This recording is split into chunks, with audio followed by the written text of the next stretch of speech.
2014 ይሄ ምክር ቤት ሲመረጥ ከተማ አስተዳደራችን የነበረበት ሁሉ አቀፍ የእድገት ሂደትና ዛሬ የደረስንበትን የእድገት ሂደት የለውጥ ሂደት ስናየው በጣም በሚደንቅ ውጤት ላይ እንዳለን እውን ነው። ዛሬ የቀረበው የስድስት ወር ሪፖርት ራሱ በትምህርት፣ በጤና፣ በመሰረተ ልማት፣ በንግድ ዘርፍ በሁሉም ዘርፍ ያመጣናቸው ውጤቶች በእርግጥም ለህዝባችን ይሄ ምክር ቤት የገባው ቃል አስፈጻሚው አካል እንቅልፍ አልባ አይኖቹ እየታዩ በድካም እየሰራ የመጡ ውጤቶች ናቸው። ህዝብን አዳምጦ ለህዝብ የቆመ መንግስት ለህዝብ የቆመ ፓርቲ ስላለን ህዝብን አዳምጦ ውጤታማ የሆኑ ስራዎችን ሲሰራ ቆይቷልና ይሄ እኔም እንዳንዴ ቋሚ ኮሚቴ አባል በመስክም በመንቀሳቀስባቸው ጊዜዎች ማይቻለው በህዝቦችም ውይይት መድረኮች ላይ በሰፊው የተመለከተነው ጉዳይ ነውና እኔ በ5 አመቱ ለህዝባችን የገባነውን ቃል በተጨባጭ ያስመሰከርንባቸው በተለይ ቅዳሜ ዕለት ከዛም በፊት ያየናቸው በመስክ ያየናቸው ነገሮችን ላየ ትንግርት ነው ማለት ይቻላልና ውጤታቸው ትልቅ ነው። ከዚህ አንፃር በተወሰኑ መልኩ ማንሳት የምፈልጋቸው ነገሮች ከተርሚናል ግንባታ አንፃር በ5 አመቱ ሂደት ውስጥ አዲስ አበባ ተርሚናልም አልነበራትም። መኪኖች፣ ታክሲዎችም፣ ባሶችም ሰውም እንዴት እየተጋፋ አገልግሎት ያገኝ እንደነበረ በማይመች መልኩ አገልግሎት ያገኝ እንደነበር የሚታወቅ ነው። ትራንስፖርት ሴክተሩ ላይ ለአንድ አመት ሰርቻለሁ። ይገርመኝም ነበር። አሁን እዚህ ሜክሲኮ አካባቢ ያለው ተርሚናል፣ መገናኛ አካባቢ ያለ ተርሚናል ሰውና አገልግሎት በትርምስ የሚሰጥበት በማይመች መልኩ አገልግሎት የሚሰጥበት ሂደት ነበር። እነዚህ ተርሚናሎች በመገንባታቸው የተገኘው ውጤት የከተማው ህዝብ የሚያደንቀው አገልግሎቱንም ቀልጣፋ ያደረገ ወንጀለኛውንም የቀነሰ በብዙ መልኩ ማራኪ ያደረገው ነገር ነው። እነዚህ ተርሚናሎች ሲገነቡ ብዙ በጀት እንደሚወጣ ብዙ ለውጥ ቦታዎች እንደሚሰሩ ግልጽ ነው። ነገር ግን አሁንም ይሄ ስራ ቀጣይነት እንዲኖረውና ውጤታማ እንዲሆን እንዲሁም ደግሞ በተሟላ መልኩ በከተማ አስተዳደራችን እንዲኖር ለማስቻል በተለይ በጥናት ውስጥ የታዩ ቦታዎች ይኖራሉ ብዬ አስባለሁ። በመስክ ምልከታችንም አሁን ጀሞ አንድ አካባቢ ያለውን ተርሚናል ስናየው ለአገልግሎት አሰጣጥ ምቹ አይደለምና እነዚህ ነገሮች ከማስፋት አንፃር ከተማ አስተዳደሩ የያዛቸው ሂደቶች ምን ይመስላል የሚል አንድ ጥያቄ አለኝ። ሁለተኛ ጥያቄ ከክብርት ከንቲባ በሪፖርታቸውም ላይ በሰፊ አስቀምጠውታል። የአንድ መሶብ አገልግሎት እየሰጡ ያሉ መሪዎችም ባለሙያዎችን ወጣት ባለሙያዎች በፍጹም ኢትዮጵያዊ ጨዋነት የሚያደርጉት አገልግሎቶችን አፕሪሼት ማድረግ እፈልጋለሁ። በብዙ መልኩ አገልግሎትን በማሳለጥ የመልካም አስተዳደር ችግርን የፈታ ነው እፎይ ያስደረገ ቦታ ነው የሚል ነገር ነው ያለኝ። እነዚህን ያሰቡ አይምሮች እነዚህን የፈጸሙ አመራሮችንም ሰራተኞችንም ማመስገን እፈልጋለሁ። ነገር ግን ክብርት ከንቲባ እርሶም አስቀምጠውታል በሪፖርቱ ላይ ቀጣይነት አለው የሚል ተቀምጧል። አገልግሎቱ ውጤቱ 94 እና 96% ነው። እርካታውን ስናየው መጥቶም የተገለገለው ሰው ቁጥር ስናየው ከፍተኛ ቁጥር ነው። ከዚህ አንፃር እሱ አንድ መሶብ አገልግሎት ላይ የሚደረገው ርብርብ በደንብ ተጠናክሮ በአጭር ጊዜ የከተማ አስተዳደራችን አንዱ ተግዳሮት የሆነውን የአገልግሎት አሰጣጥን ተግዳሮት በተሟላ መልኩ የሚመጣበትን ሂደት አጠናክሮ ቢቀጥል መልካም ነው የሚል ሀሳብ ስላለኝ ነው። አመሰግናለሁ። የአዲስ ምዕራፍ ምክር ቤት ከተዋቀረ በኋላ የከተማ አስተዳደሩን ስራዎች በቅርበት እያየን በአንዳንድ ነገሮችም አጋዥ እየሆንን የምንመሰክራቸው በርካታ ስራዎች አሉ። ከዚህ አኳያ በኮሪደር ልማት በጣም የሚደንቀው ኮሪደር ልማት እኮ አምና ግንቦት ላይ ነው ካቻምና የታወጀው ወይም ስራው የተጀመረው። ግንቦት ላይ እንደ ምክር ቤት ቀርቦ ካጸደቅን በኋላ ስራው የተጀመረበት 2 ዓመቱ ገና አልደረሰም። ከዚህ አኳያ በ2 ዓመት የተሰሩት ስራዎች አዲስ አበባ ላለፉት የሆኑ አመታቶች ያልሰራቻቸው በጀት ራሱ ወይም ገቢ ራሱ በዚህ ደረጃ ያልሰበሰበችባቸው አዲስ አበባ ሌሎች የአፍሪካ ከተሞች እንዲቀኑባት የሚያደርግ ስራ ነው የተሰራው። አዲስ አበባችን ላይ የተሰራ ያለው ስራ እውነት እኔ የታሪክ መምህር ስለሆንኩኝ ከወረዳ እስከ ከተማ ያሉ የቢሮ የጽህፈት ቤት ኃላፊዎችን በማስተባበር የልማት አካላትን የዚህ ልማት አካል ሆነው ተግባር ውስጥ እንዲገቡ ከማድረግ አኳያ የተሰሩት ስራ እርሶና ካቢኔው እርሶና የከተማው አስተዳደር ከታች እስከ ላይ ያለው በሙሉ በዚህ ድል ሊኮራ ሊደነቅ ይገባል እላለሁ። ይህንን ካልኩኝ 1-2 ጥያቄዎች አነሳለሁ። ክብርት ከንቲባ እንደው ማጠቃለያ ሲሰጡ አንደኛው የአቃቂ ስቴዲየም እና የአቃቂ ኢንተርናሽናል ስቴዲየም እና የአቃቂ ድልድይ ጉዳይ እንደው በዚህ ዓመት የመመረቅ ዕድል አላቸው ወይ? ምንድነው ያሉበት ደረጃ? እዚህ ላይ ሀሳብ ቢሰጡ። ሁለተኛ ከተማችን ላይ አሁን ከኑሮ ውድነት አንጻር ሰው በተለይ በጣም የሚጠየቀው የዘይት ጉዳይ ነው። ዘይት አሁን እስከ 2400-500 ድረስ እየገባ ነው። እንደው የሰንደይ ማርኬት ይህን መፍትሄ ስለሚፈጥር ከተማችን ላይ ያሉ ትላልቅ አስመጪዎችን በማወያየት በማናገር በሰንደይ ማርኬት በሁሉም ላይ እንኳን 200 ምናምኑ ላይ እንኳን መቅረብ ባይችል ዋና ዋና የሰንደይ ማርኬቶች ላይ እንኳን ዘይት ቀርቦ ሰው በተመጣጣኝ ዋጋ የሚያገኝበት ሁኔታ ቢፈጠር። በከተማችን ውስጥ በማህበራዊ በኢኮኖሚ መስክ እየተመዘገቡ ያሉ ውጤቶች ሁሉንም ማህበረሰብ የሚነኩና መሰረታዊ ለውጥ የመጣባቸው በመሆኑ ምስጋና አለኝ። የመጀመሪያው ከሰላምና ጸጥታ አንጻር የሁሉም ነገር መሰረት ሰላም ጸጥታ ነው። የአካባቢውን የከተማውን ሰላም ጸጥታ የሀገር ሰላም ጸጥታ ማስከበር ካልተቻለ የገነባናቸው የልማት ስራዎች በብርሃን ፍጥረት ወደ ድንጋይ ክምር ሊቀየሩ ይችላሉ። ስለሆነም ከተማ አስተዳደሩ በልዩ ትኩረት ለከተማው ሰላም በህዝቡ ሰላም ወጥቶ መግባት ለከተማው ሰላምና ደህንነት ለሰጠው ትኩረት በዚህ ሂደት ውጤት ለማምጣት ሌት ተቀን ደከመኝ ሰለቸኝ ሳይሉ ለሚለፉ ብርዱንም ቁሩንም ዝናቡንም ተቋቁሞ የሚሰሩ አካላት ሁሉ አመራርና ኃላፊዎች እጅግ አድርጌ አመሰግናለሁ። የአክብሮት ምስጋና የሚደርሳቸው ላሉ እንደ አንድ የምክር ቤት አባል ትምህርት ላይ ላነሳ የፈለኩት ከትምህርት ጥራት አንጻር ተደራሽነት፣ ፍትሐዊነት የተሰሩ በርካታ ስራዎች አሉ። ግን ደግሞ የተሰሩ ስራዎችን ከመቁጠር ባሻገር ትምህርት ቤቶቻችን ትላንት ምን ነበሩ? ትምህርት ቤቶቻችን የስጋት የብጥብጥና የሁከት ማዕከል ነበሩ። መምህሩ ተማሪው ከመደበኛ ተልእኮ ወጥቶ እነዚህ ትምህርት ቤቶች ላይ ለማረጋጋት በርካታ ኃይል የሚሰማራባቸው የነበሩ ግን ደግሞ በለውጡ በተሰራው ስራ መምህሩም ወደ መደበኛ ስራው እንዲያተኩር ተማሪውም በዋናው ዓላማው ላይ እንዲያተኩር በማድረግ የተሰራው ስራ ትልቅ ውጤትና ያለው ተጠናክሮ መቀጠል አለበት። ከጤና ዘርፍ በልዩ ሁኔታ ማየው እኔ አውትፑቱን ነው ማየው። ተቋማትን በማስፋት ፍትሃዊ ተደራሽነትን ለማድረግ አዳዲስ ተቋማት በማሳየት የተሰሩ ብዙ ስራዎች አሉ። ግን ደግሞ እቺ ከተማ ይሄ ምክር ቤት አባል እና ክብርት ከንቲባ እንደሚረዱት እቺ ከተማ በአተት ተሰቃይ ነበረ። የቅርብ ጊዜ ትዝታዎቻችን ናቸው። ከተማው እየተለወጠ እየለማ ሲሄድ እነዚህ ጉዳዮች ደግሞ ትዝታ እየሆኑ ነው። በጣም በርካታ ሰው በዚህ ችግር ይሰቃይ ነበር። የጽዳት፣ የንጽህና፣ የውሃ ጥራት የብዙ ችግሮች መነሻዎች ናቸው። ዛሬ ላይ ስንደርስ ትላንትን እየረሳ መሆን የለበትም። ለውጡን ከተሰሩ ስራዎች በውጤት አንጻር መመዘን አለበት። የዚህ አተት፣ የኮሌራ፣ የሌሎች ከንጽህና ጋር ተያያዥ የሆኑ በሽታዎች ይሄ ትልቁ ከተማ ይሰቃይ ነበር። ዛሬ እነዚህ አካባቢዎች ሲቀየሩ ግን ችግሮቹ በጆሮ ወይም በርቀት የምንሰማቸው ሆነዋልና ለዚህ ጥረትና ምስጋና ዛሬም ብናመሰግን የማይሰለቸን ሁኔታ ነው ያለውና ትልቅ ለውጥ ነው የመጣው። በቤት ልማት ስራ እየተሰሩ ያሉ በመንግስት አቅም እየተሰሩ ያሉት ትልቅ ስራዎች ናቸው። ዛሬ 100 ሺህ ቤት አቀደናል፣ ከዛ ውስጥ 50 ሺህ ተጀምሯል፣ ከዚህ ውስጥ ይሄን ያህል አልቋል ሲባል ህዝቡ የሚፈጥረው ተስፋ ቀላል አይደለም። ምክንያቱ እጅግ በርካታ ሰው ካለው ከገቢው በላይ 70-80% ለቤት ክራይ ነው የሚያወጣው። ይሄንን በቤት ክራይ በአከራይ ተከራይ የሚሰቃየውን ዜጋ ሊደርስለት አስተዳድሩ በዚህ መንገድ አቅዶ መነሳቱ አክብሮት አለኝ። በዚህ ስራ ላይ ለሚሰማሩት ሁሉ ህብረተሰቡም ተገቢውን ድጋፍ ይሰጣል የሚል እምነት አለኝ። የህዝቡ ተሳትፎ በልማት ስራው ላይ ደከመኝ ሰለቸኝ ሳይል ትልቅ ስራ አስተዋጽኦ እያደረገ ያለ ነው።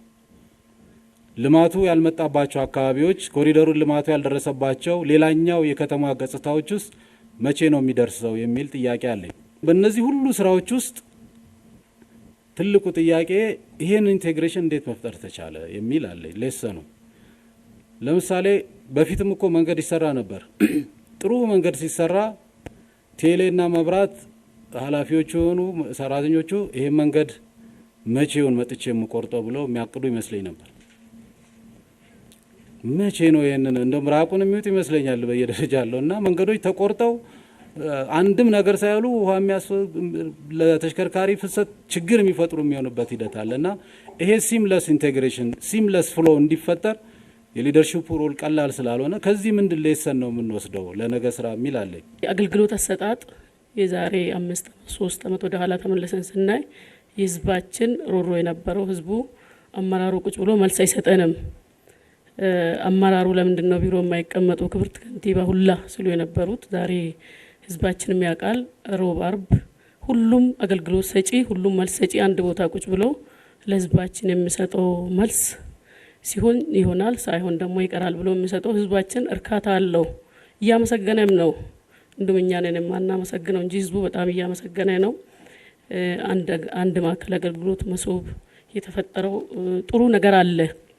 እዚህ ውስጥ አሁንም ችግር የለም ማለት አይቻልም፣ ግን ኦልሞስት ችግሩ የተቀረፈበት ለህዝባችን አመራሩ የአገልግሎት ቀን ነው ብሎ ቁጭ ብሎ ለህዝባችን መልስ እየሰጠበት ያለው ሳልናገር ማለፍ ስለሌለብኝ ነው ይሄንን።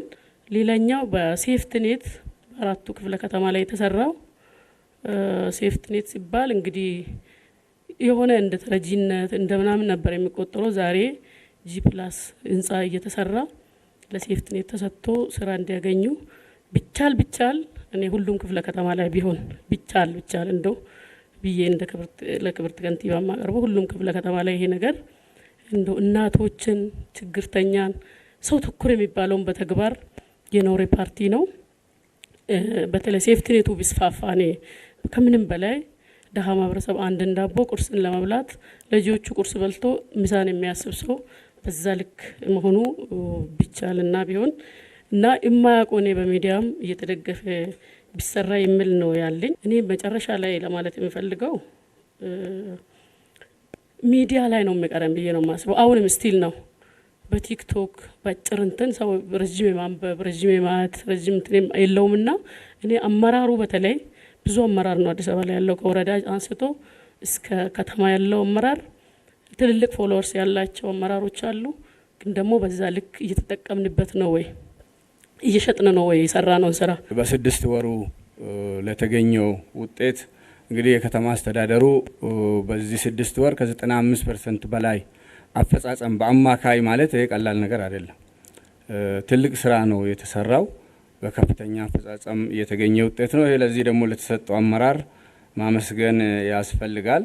የሚገባ ማዕከላትን ከማስፋፋት ጀምሮ የተማሪዎች የሚገባም ካየን ቀላል ነገር አይደለምና አጠቃላይ እዚህ ከተማ ላይ የተሰሩ ያሉ ነገሮች ጊዜ ኖሮን ብንናገር በጣም ሰፊ ተናግረን ለመጨረስ የተሰራው ማለት ነው። ለመስራት ከወሰደው ጊዜ በላይ የተሰራውን ለመናገር ብዙ ጊዜ ያስፈልገዋልና መጠጥ ውሃ ላይም ብዙ ጊዜ እዚሁ ምክር ቤት ጥያቄ ስናነሳ ነበርና አሁን ግን የደረሰበት በርካታ ጉድጓዶች ተቆፍሮ ተጠናቆ ወደ ስራ የገቡ ሌሎች ደግሞ በሂደት ውስጥ ያሉ መሆናቸውን ስናይ ቀላል ነገር አይደለም። እነዚህ ነገሮች በደንብ ተደማምሮ ሲታዩ ሌላ ነገር ቀርቶ ለድጎማ ወደ 18.7 ቢሊየን ይሄ ማለት እኮ የአንድ ተወሰኑ ክልሎች እኮ የአመታዊ በጀት በላይ ነው እንትኑ።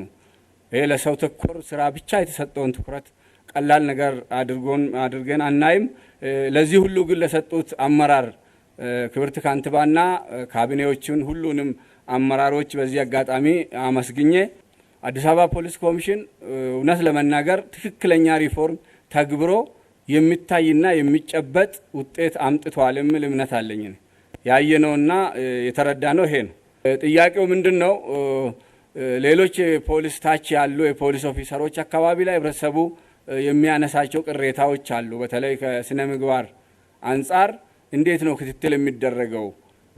እንግዲህ አንድ ሁለት ቦታ ላይ በሚፈጠረው ችግር የፖሊስ አጠቃላይ ስም የሚጎድፍበትና እንዲህ የሆነ ነው ፖሊስ እንዲህ ያደረገ ነው የሚል ሰዎች የግንዛቤም ችግር ሊሆን ይችላል አሉና ቁጥጥርና ክትትሉ በምን መልኩ ነው ታች ድረስ መንደር ውስጥ ሁሉም ጋር ህብረተሰቡ ጋር ደርሶ የሚሰሩ የሚመሰገኑ የፖሊስ ኦፊሰሮች እንዳሉ ሁሉ ቅሬታ የሚነሳባቸው መኖሩን ግን በተደጋጋሚ ሰምቻለሁ። እዚህ ላይ ምንድነው እየታየ ያለው ወይ እንዴት ነው ክትትል የሚደረገው የሚለውን ጥያቄ ለማንሳት። ሌላው ትልቁ የከተማችን አንዱ የሚታማበት አዲስ አበባ ሁሌ ሲነሳ አብሮ የማይቀር ነገር የአገልግሎት አሰጣጥ ነገር በቃ ሁሉም ማንም ማለት በሚቻል ደረጃ ለአገልግሎት ወደዚህ ከተማ የሚመጣ ሰው ማንሳቱ አይቀርም። እውነት ለመናገር ማለት አገልግሎት አሰጣጡ ወይ በዩቅና ወይ በሌላ እንጂ አይሳካም ነው የሚሉት። ይሄን ዲፌንድ ለማድረግም የማንችልበት ሂደት ነበር እውነት ለመናገር።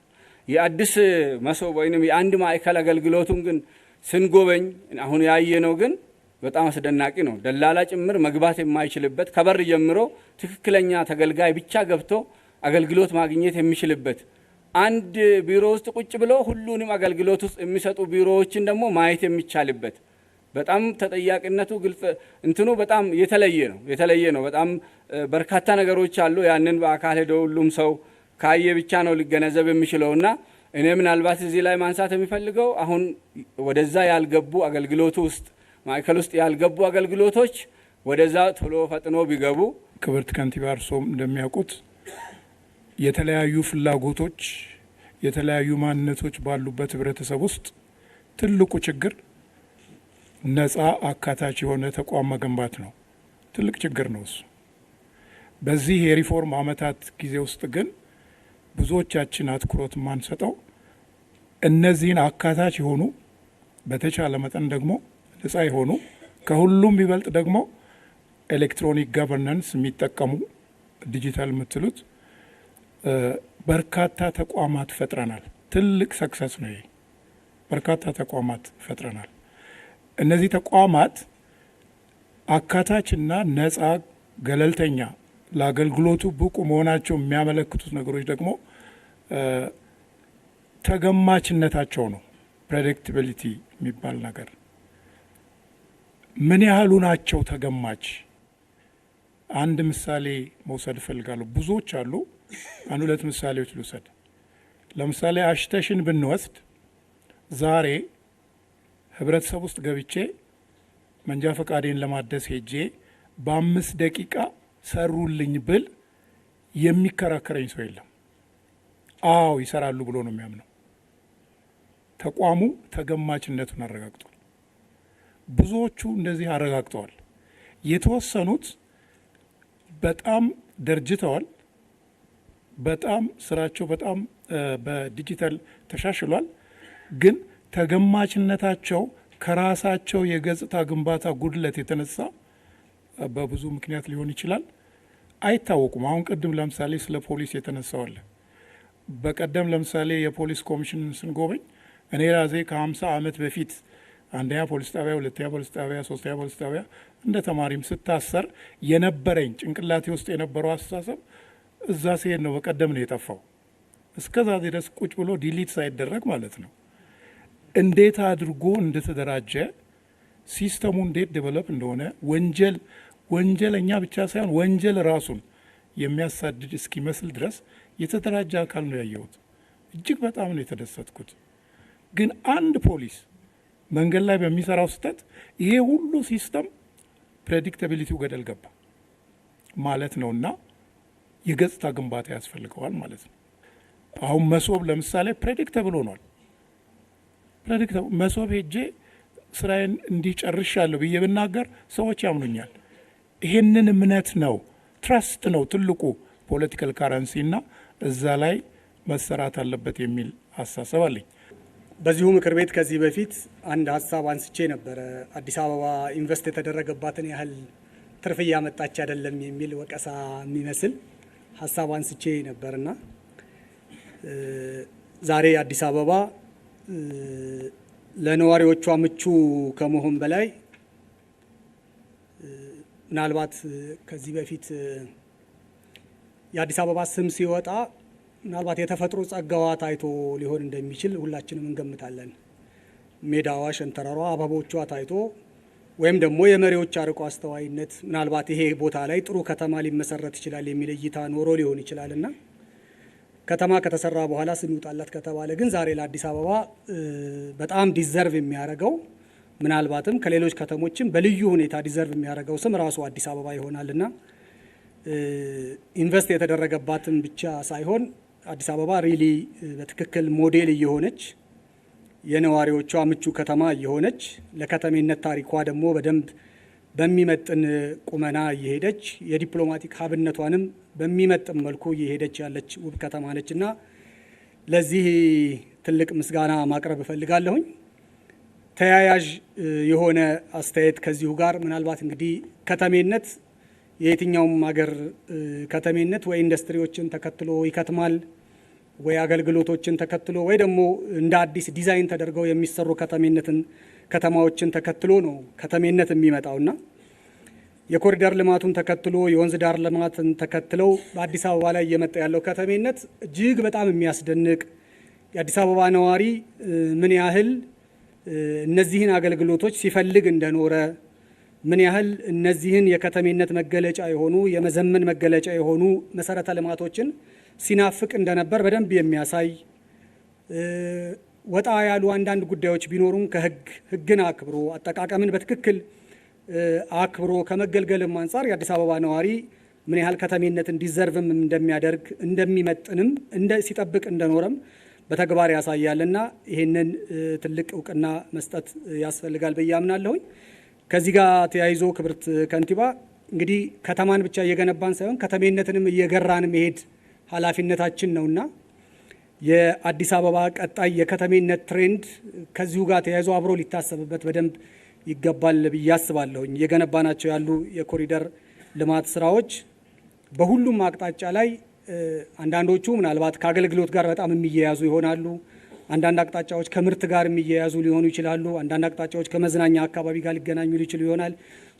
ቀጣዩዋ አዲስ አበባ በሁሉም አቅጣጫዋ እንዴት አይነት የተገራ ከተሜነት በሁሉም አካባቢ ልጆችን በነጻነት በደንብ ይዞ መሄድ የሚያስችሉ አይነት የከተሜነት ቅርጽ እንዲኖራቸው የማድረግ ስራው አብሮ ካሁኑ ቢታሰብበት በጣም ጥሩ ውጤት ይመጣል ብዬ አስባለሁ። ከዚህ አንጻር ምን እየተሰራ ነው የሚለውንም እንዲሁ ለመጠየቅ ነው።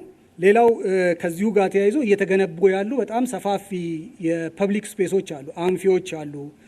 30-40 የሚሆኑ እንግዲህ አዲስ አበባ ላይ ተአምር ነው። እኔ ሪሊ በአንድ ከተማ ላይ በአጭር ጊዜ ውስጥ ይሄን ያህል ፐብሊክ ስፔስ መገንባት ይቻላል ብሎ ማሰብ በራሱ ትልቅ ኮንፊደንስ የሚሰጥ ነገር ነው ለቀጣዩም ትውልድና እነዚህ ፐብሊክ ስፔሶች አንፊዎች ትውልድን እንዲገነቡ ካሁኑ በደንብ በሃይማኖቶች እየደመቁ ነው፣ በባህላት እየደመቁ ነው፣ በተለያዩ አጋጣሚ በሚዘጋጁ ሁነቶች እየደመቁ ነውና በታቀደ መልኩ የንባብ ማዕከላት እንዲሆኑ ትውልድ የሚቀረጽባቸው ማዕከላት ሁሉም አንፊዎቻችን ሁሌ ስራ የበዛባቸው እንዲሆኑ ምናልባት በመንግስት ከሚዘጋጁ ሁነቶች በላይ በፕራይቬት ሴክተሩ ጋር በደንብ በመቀናጀት ከህትመት አካላት ጋር ከስነ ጥበብ ጋር ተገናኝቶ ደማቅ የሆኑ ትውልድ የሚቀረጽባቸው አካባቢ ቢዚ እንዲሆኑ እንደ ስራ ባህላችን ህዝብ የመገንባት ትውልድ የመገንባት ባህላችንን እዚህ ላይ ሃርቨስት እንድናደርግ ቀጣዩ የኮሪደር ልማት በእርግጠኝነት ከተሜነትን የመግራት ስራ እንደሚሆን በማመን እነዚህ ጋር ተያይዘው ቢሰሩ እንደው እንደ ምን አለ የሚልም ጥያቄ እንደው ጥቆማም ለማቅረብ ነው። አጠቃላይ በአዲስ አበባ እየተሰሩ ያሉ ስራዎች የከተሜነትን የመመስረት ብቻ ሳይሆን የመግራት ትውልድ የመገንባት ትላልቅ ስራዎች ናቸውና ለዚህ ያለኝን አክብሮት መግለጽ በድጋሜ እፈልጋለሁኝ። አመሰግናለሁ። በመጀመሪያ ለከተማዋ እድገትና ለዜጎች ክብር እያከናወናቸው ያሉትን አበይት ተግባራት በተለይም የኮሪደር ልማትን፣ የተማሪዎች ምገባንና የተቀናጀ የመሰረተ ልማት ስራዎች እንደ ውሃ፣ መንገድ፣ መብራት ያሉት አሁን የደረሱበትን ሁኔታ እያደነቅኩ ከዚህ ከልማት ስራዎች ዘላቂነትና ጥራት በተያያዘ በኮሪደር ልማት ውስጥ በተለይም ለሴቶችና ህጻናት የተካተቱት ምቹ አገልግሎቶች ለምሳሌ እነዚህ መንገዶች፣ መጫወቻዎች፣ መጸዳጃ ቤቶች፣ የእግረኛ መንገዶች እንዲሁም በትምህርት ቤቶች ውስጥ ደግሞ የተገነቡ የዲጂታል ቤተ መጻሕፍት የከተማችን ቅርሶች ናቸው የሚል እምነት አለኝና ስለሆነም እነዚህ ስራዎች በዘላቂነት እንዲቀጥሉ ምን አይነት ተቋማዊ ባለቤትነት ተፈጥሯል የሚል ነው። ሌላው ከዚህ ከአቅርቦት ሰንሰለት ጋር በተያያዘ በጤናው ዘርፍ የተመዘገቡ ስኬቶች እንዳይቀንሱ በተለይም አልፎ አልፎ የሚታየውን የመድኃኒት አቅርቦት እጥረት በዘላቂነት ለመፍታት አስፈጻሚው አካል ምን አቅደዋል? ባለፉት 6 ወራት በአዲስ አበባ አስተዳደር የተሰሩ ስራዎችን በዝርዝር አቅርበውልናል። ለሱም በጣም ከፍ ያለ ምስጋና አቀርባለሁ። በተለይ ከጥበብ፣ ከባህል፣ ከቱሪዝም፣ ከስፖርት አንጻር የተሰሩ ነገሮች በደንብ ሃይላይትድ መሆን አለባቸው ብዬ ያሰብኳቸውን በሪፖርቱ የቀረቡ ትንሽ ጠበቅ ብለው ቢነሱ ክብርት ከንቲባን በኋላም በደንብ ያነሱት ብዬ ያሰብኩትን ለማንሳት ነው።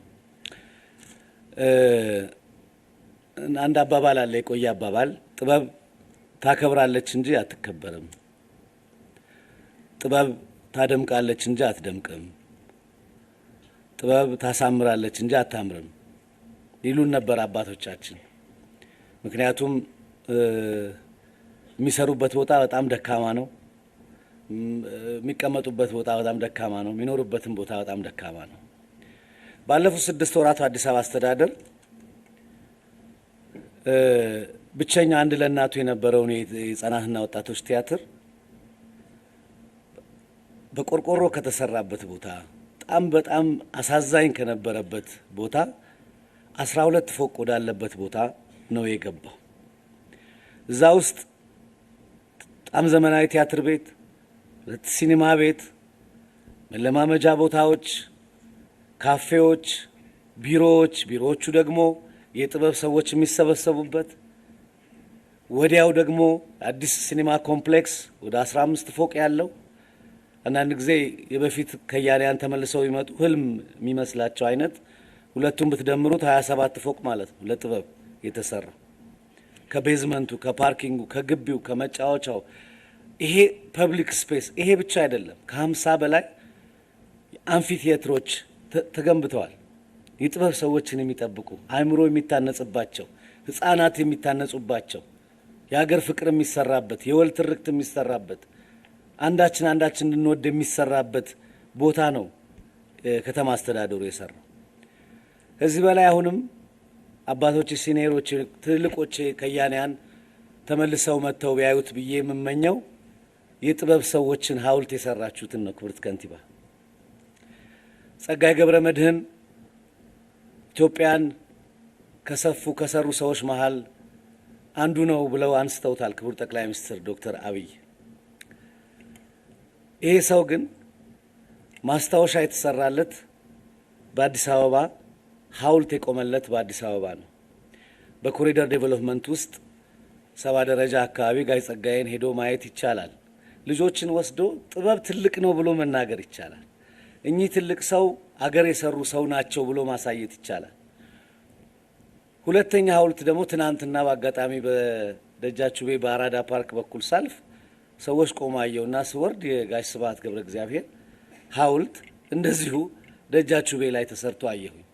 ይሄ የሚቀጥሉ ከያንያን ትልልቅ ሰዎች መከበራቸውን አይተው ወደውት ጥበብን በደንብ እንዲዘልቁበት እንዲኖሩበት የሚያደርግ አገራችንም ከተማችንም መዘመኗን አዋቂ መሆኗን ታላላቅ ሰው ማክበሯን የምናሳይበት ትልቅ ውጤት ነው እና በተለይ በእነዚህ ሁለቱ ነገሮች በጣም ላመሰግን እፈልጋለሁ። ሪፖርቱ ላይ ያው ቦታ ስላልነበረ ይሆናል ያልተነሳው፣ ግን ሐውልት ማቆም በጣም ትልቅ ነገር ነው። ክብርት ከንቲባ የአገር ባለውለታዎችን ለማሰብ ከተማው የሰራው ስራ በሪፖርቱ ተገልጿል። ብዙ የምክር ቤት አባላት እንደምታውቁት ቅድምም እንዳነሳሁት ከያንያን ከዚህ ውስጥ ተጠቃሚ ሆነዋል። በዚች በ6 ወር ውስጥ አንድ በጣም ትልቅ ደራሲ በጣም ብዙ አስተዋጽኦ ያደረገ መንገድ ወጥቶ ተቸግሮ የነበረ ሰው በጣም ትልቅ ደራሲ ነው፣ ሀብታሙ አለባቸው ይባላል። ክብርት ከንቲባ በእርሱ አስተዳደር ይሄን ትልቅ ደራሲ የሚገባውን ቦታ የሚሰራበት የሚኖርበት ቦታ እንዲያገኝ መደረጉ፣ የታላቁ ጀግና የአብዲሳ አጋ ልጅ እንደዚሁ ቦታ አጥቶ መኖሪያ አጥቶ የነበረው ክብር መስጠት፣ ባለውለታዎችን ማስታወስ፣ እነኚህ በእነዚህ ሰዎች ፊት የአገር ህልም የአገር ፍልስፍና ሁሉ የገለጻችሁበት የሰራችሁበት ስለሆነ በጣም ለማመስገን ያስፈልጋል። የመጀመሪያው ጥያቄና አስተያየት የተነሳው በመሰረተ ልማት ላይ ነው። ከመሰረተ ልማት አንጻር እንግዲህ የተከበረው ምክር ቤት እንደሚያውቀው ከተማችን አዲስ አበባ ከየት ወዴት በመሰረተ ልማት ብለን ተንትነን የምናይ ከሆነ ብዙ ጸሐፍቶች፣ ባለሙያዎች ያስፈልጉናል ብዬ አስባለሁ። በጥቅሉ ከምንሰጠው አስተያየት በዘለቀ ባለሙያዎች ከተማችን በርካታ ዩኒቨርሲቲዎች አሏት፣ የዘርፉ ተመራማሪዎች አሉ። ከዚህ ምክር ቤት ዘመን በፊት የነበረውን እንኳን የቅርብ ዘመኑን ቢያወዳድረው አዲስ አበባ ላይ የተካሄደው እውነቱን ለመናገር የልማት አብዮት ነው። እኛ ስለሰራ ነው አይደለም፣ ምክር ቤቱ እውቅና እንደሰጠው በተጨባጭም መሬት ላይ ተቆጥሮ የሚታይ የሚዳሰስ ህዝቡም የሚጠቀምበት መሰረተ ልማት ከመሆኑ አንጻር ይህንን በዚህ ልክ ማንሳት ይቻላል። በጥናት ነው የጀመርነው።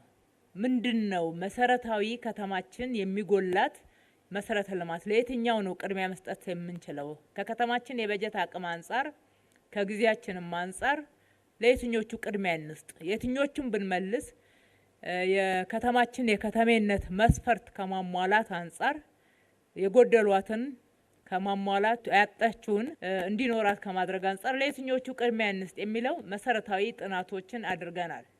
ከዛ ነው የሚነሳው።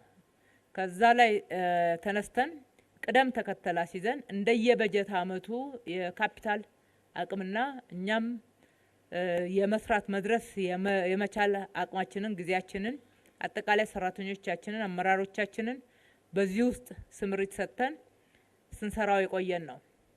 ይህንን መነሻ አድርገን አሁን የከተማችን ህዝብ ዋናው ጥያቄ ቅድም በሪፖርቱ ሲነሳ እንደነበረው ልማት መልካም አስተዳደር ነው። ሌላ ጥያቄ የለው። ልማት ልማት ልማት የሚል ነው። ይሄ ምክር ቤትም የህዝቡን ጥያቄ ሰምቶ በርካታ ስር ነቀል ለውጦች ብናደርግም ዛሬም የልማት ጥያቄዎች ይጠየቃሉ። ጤናማ ጥያቄዎች ናቸው። ዛሬም የመልካም አስተዳደር የአገልግሎት ጥያቄዎች ይጠየቃሉ። ጤናማ ናቸው።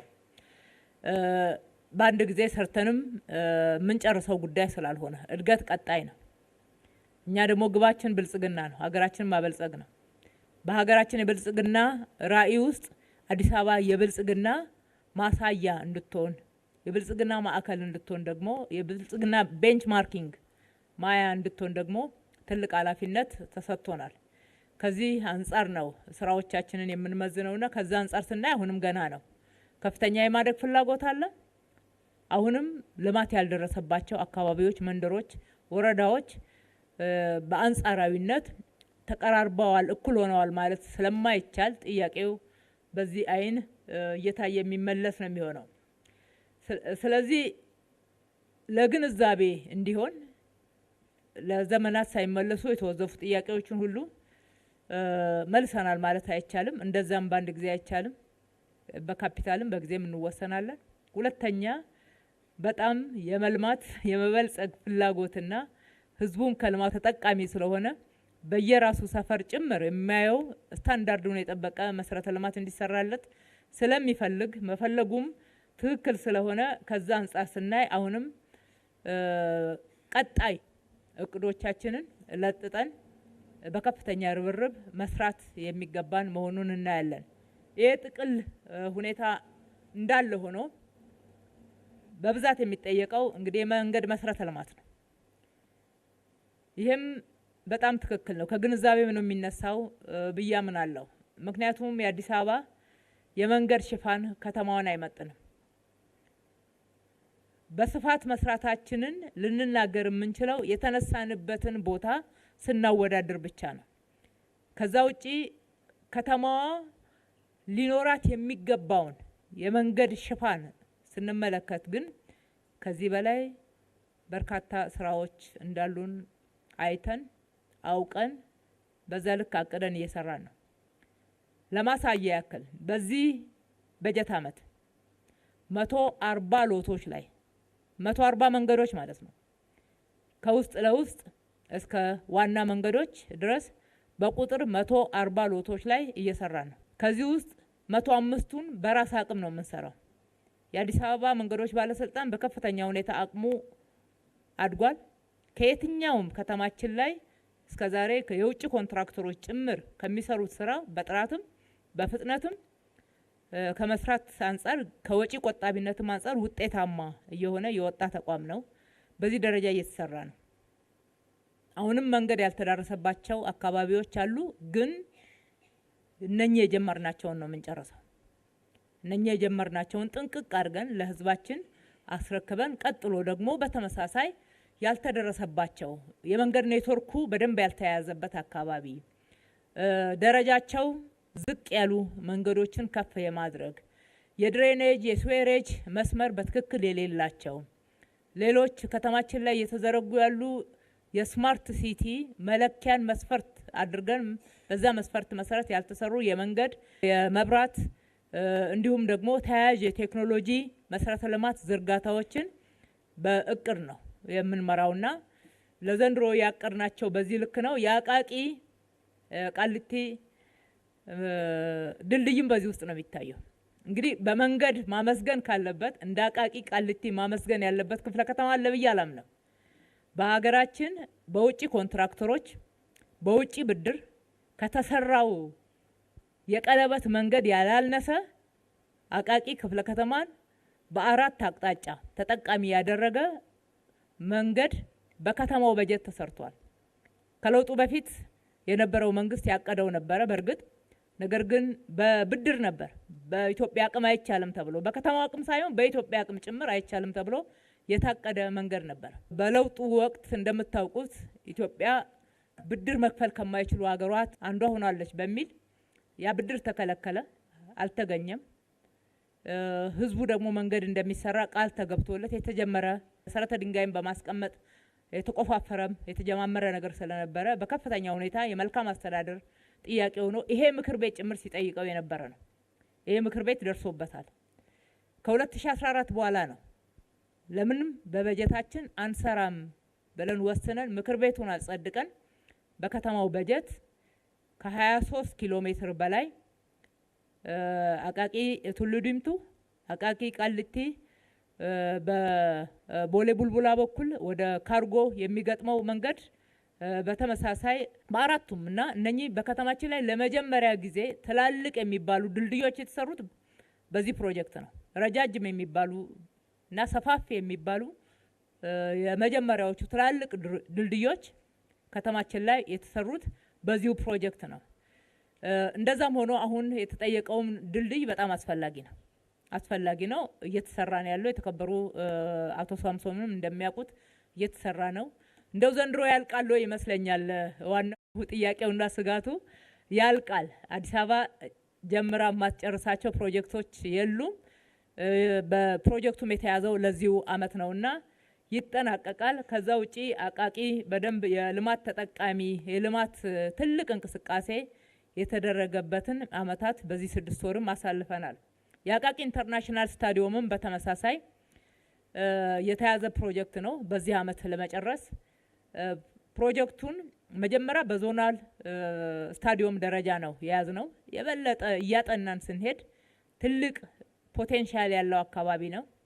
በሀገራችን የኳስ ፍቅር ያለውም ወጣትና አጠቃላይ ማህበረሰብ ትልቅ ነው። ለምን ኢንተርናሽናል ደረጃ አናደርገውም? አበበ ቢቂላ ስታዲየምን አዲስ አበባ ስታዲየምን ወይም ደግሞ አሁን ኢንተርናሽናል ደረጃውን ጠብቆ የተሰራ ያለውን አደይ አበባን ብቻ ሳይሆን እንደ ከተማ አስተዳደር እየሰራን ያለነውንም የአቃቂን ወደ ኢንተርናሽናል ደረጃ ማሳደግ ይቻላል አይቻልም፣ በዞናል ደረጃ ለምን ጨርሰዋለን የሚል ጥናት አካሂደን የመጀመሪያውን ኮንትራት አቋርጠን የኢንተርናሽናል ደረጃውን መስራት አቅም ስለሌላቸው እንደገና በኢንተርናሽናል ደረጃ አስቀጥለነዋል። አስፈላጊውን ሂደት ጨርሰዋል። የጀመርነውም ስራ በካፍም በፊፋም ቴክኒካል ሰዎች አስመዝነናል። ቀጥሎ ያለው ማጠናቀቅ ነው የሚሆነው። የዚህ አመት ፕሮጀክት መሆኑን ማረጋገጥ እፈልጋለሁ። ከቤት ልማት ጋር ተያይዞ የተነሳው ቤት ልማት ላይ እንግዲህ በዋናነት ዋናው ችግር ምንድነው ካል አቅርቦትና ፍላጎት አለመጣጣም ነው። ይሄ አቅርቦትና ፍላጎት አለመጣጣም ቤት ስላልተገነባ አይደለም። ከተማችን ላይ የቤት ፍላጎት በከፍተኛ ሁኔታ እየጨመረ ነው ያለው። አንደኛ ውዝፍ ጥያቄ ያለ ሳይመለስ የቆየ ይሄ ለውጥ ሲመጣ ከ700 ሺህ በላይ ቤት ፈላጊዎች ተመዝግበው ቆጥበው እየተጠባበቁ ሳሉ ነው ይህንን ኃላፊነት የተረከብነው። በሌላ በኩል ደግሞ ከተማ ላይ በሚሊዮኖች የሚቆጠሩ ቤት ጠያቂዎች አሉ። በየጊዜው ወደ ከተማው በሚደረገው ፍልሰት ወደ አዲስ አበባ ከተማ የመጣ ሁሉ ቤት ነው የሚለው። የመጀመሪያው ጥያቄ ቤት ነው። አንድ ይሄ ችግር አለ። በሁለተኛ ደረጃ ሌላው ውዝፍ ችግር አለ። ለቤት ልማት ለጋራ መኖሪያ ቤቶች ከተማዋ ዋስትና የሰጠችበትና የተበደረችበት ወደ 50 ቢሊዮን የሚሆን እዳን የተረከብነው ያልተከፈለ ከየትኛው የተሰራ የቤት ልማት ነው የሚከፈለው ሲባልም ግልጽ የሆነ ምላሽ ያላገኘንለት የተወሰኑ ብቻ በሂደት ላይ ያሉ ቤቶች ሲጠናቀቁ የቆጣቢዎች ገንዘብ ሊከፈል የሚችል ለዛውም 20% ማለት ነው። ከዛ ያለፈ አይደለም።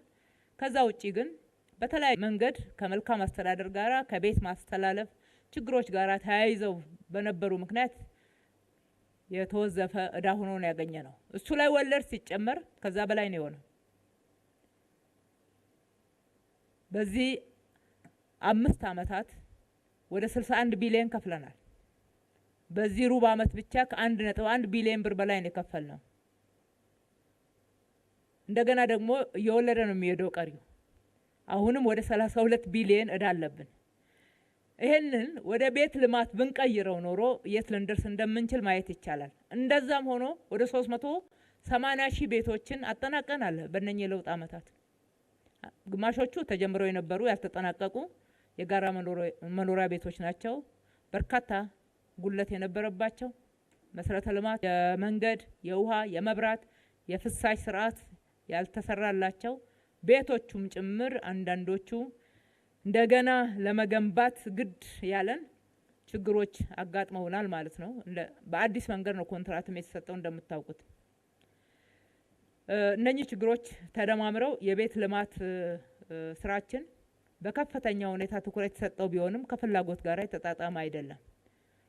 ይህን መነሻ በማድረግ በክቡር ጠቅላይ ሚኒስትራችን በ5 አመት 1.5 ሚሊዮን ቤት ለመገንባትና ለማቅረብ እንደ ሀገር ከታቀደ ውስጥ የአንበሳውን ድርሻ የምትወስደው አዲስ አበባ ናት። አንድ ሁለተኛ በዚህ አመት ከተማው ባቀደው ከ100 ሺህ በላይ ቤቶች ውስጥ 97 ሺው በሪፖርት ላይ እንደቀረበው ወደ ስራ ገብቷል። እሱን ማጠናቀቅ በምንችልበት ደረጃ ነው የያዝነው።